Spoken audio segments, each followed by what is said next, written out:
Well, from Fort Worth to Dallas, it's estimated there are as many as 1.4 million Catholics in our area. JD Miles continues our team coverage this afternoon, where the leader of the Dallas Diocese spoke just within the last hour. And I imagine, JD, that there's excitement in Dallas all over this decision.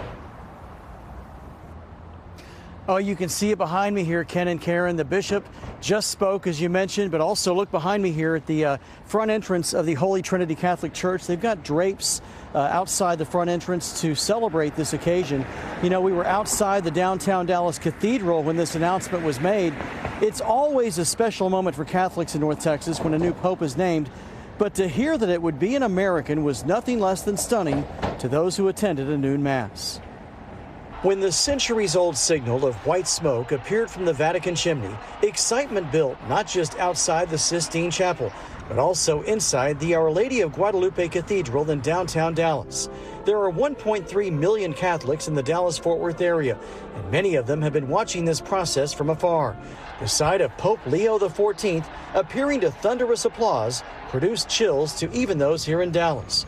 We spoke to some of them to get their thoughts about the selection of Cardinal Robert Prevost, who comes from Chicago and will be the first ever American Pope.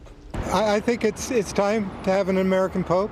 We still have a very strong Catholic Church within the United States, even though he probably hasn't spent a whole lot of time here in the U.S., but maybe it would have been, I was kind of hoping for Cardinal Farrell.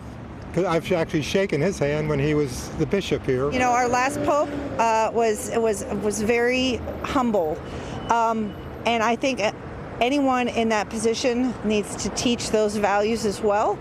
However, I also think it's important that you remember the small and the marginalized of the world, and even to the finest details, such as John Paul II, St. John Paul II, and his encyclicals and the things that he wrote were touch different parts of humans' lives. I was surprised. I was pleasantly surprised. I did not anticipate that we would have a pope from the United States. And so I think that there are a number of other people that share my surprise. Now, that last soundbite was from Bishop Burns, who oversees the Diocese of Dallas. He tells me he's never met the new pope, but the new pope does have a connection to North Texas, which we'll delve into at 5. Live in Dallas, JD Miles, CBS News, Texas.